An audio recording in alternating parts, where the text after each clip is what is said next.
Cycle ஓட்டுறதே ஒரு பெரிய விஷயமாங்க. கிராமத்துல நீங்க யாரையுமே சைக்கிள் ஓட்டி பார்த்தது இல்லையா? இவர் சைக்கிள் ஓட்டினா அது ஒரு ஆச்சரியம், பனையூர் வீட்டை விட்டு வெளியில வந்தா அது ஒரு ஆச்சரியம். ஒரு எம்எல்ஏ எழுந்து கேள்வி கேட்டால் கூட அமைச்சர்கள் பதில் சொல்ல வேண்டும், முதலமைச்சர் பதில் சொல்ல வேண்டும். இன்னைக்கு அதான நடந்துகிட்டு இருக்கு.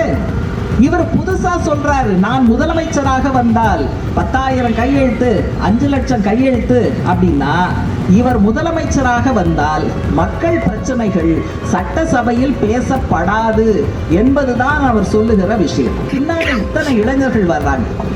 இளைஞர்களுக்கு முன்னால இருக்கிற பெரிய பிரச்சனை என்ன? வேலை வாய்ப்பை நாங்கள் உருவாக்க மாட்டோம் என்றுதான் அவர் அதில் எழுதி வைத்திருக்கிறார். நியாயம் கிடைக்கிற வரை பாதிக்கப்பட்ட குடும்பத்திற்காக எத்தனை கேஸ்ல அவங்க போராடி இருப்பார்கள். இப்போ ஒரு கட்சி தொடங்கி வந்துகிட்டு இருக்காரு.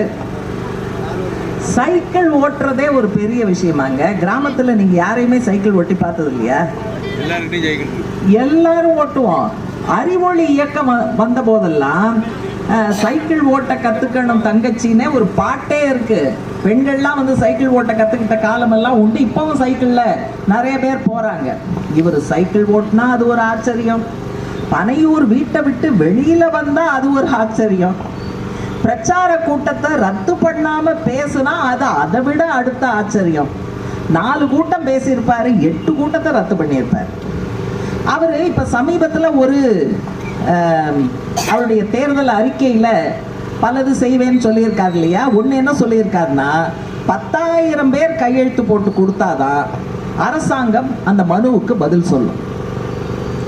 5 லட்சம் பேர் கையெழுத்து போட்டு கொடுத்தாதான் சட்டசபையில அதை பத்தி பேசுவோம்.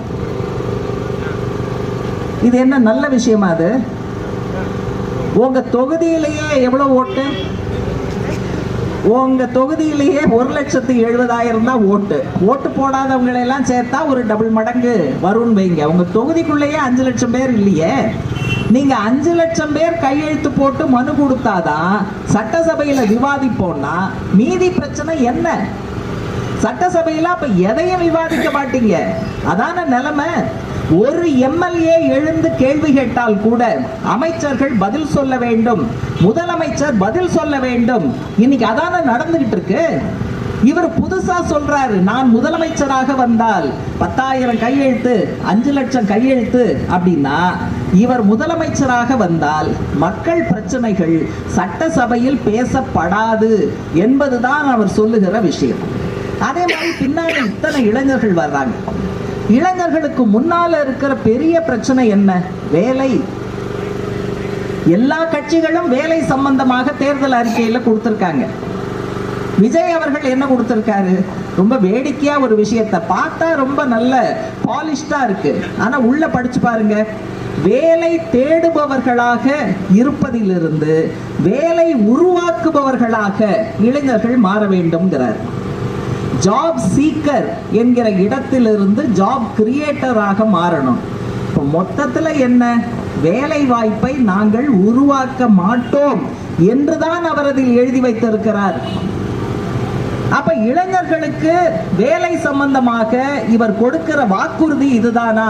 யோசிச்சு பார்க்க வேண்டாமா? நான் வந்தா சட்டம் ஒழுங்கு சரியாயிடும், நான் வந்தா பெண்கள் மேல வன்முறை நடக்காது, நான் வந்தா இளைஞர்கள்லாம் அமோகமா இருப்பாங்க, நான் வந்தா விவசாயிகள்லாம் ஓஹோன்னு இருப்பாங்க. ரொம்ப அதிகமா கூட வேணாம். கடந்த 5 வருஷத்துல விஜய் நடத்தி இருந்த போராட்டங்கள் என்ன?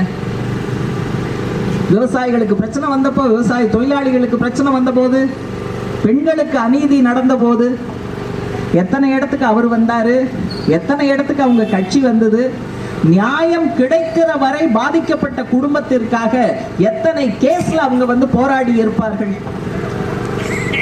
இப்ப ஒரு புதுசா நான் ஒரு ஆட்சி அமைக்கிறேன்னு சொல்றதுல தப்பு கிடையாது. ஆனா இல்ல, இங்க அதிகாரத்துல கூட நாங்க பங்கு கேட்கறது கிடையாது. நீங்க 5 சீட்டு கிடைச்சு அதுல 5லயும் ஜெயிச்சா கூட 5 சீட்டை வச்சுக்கிட்டு அதிகாரத்துல பங்கு கேட்கிற வேலையெல்லாம் நாங்க வச்சுக்கவே மாட்டோம். ஒருவேளை ஒரு காலத்துல மிக அதிக எண்ணிக்கையில எம்எல்ஏக்கள் வந்தால் அப்ப, அதனால நாங்க கரெக்டா தான் இருக்கோம்.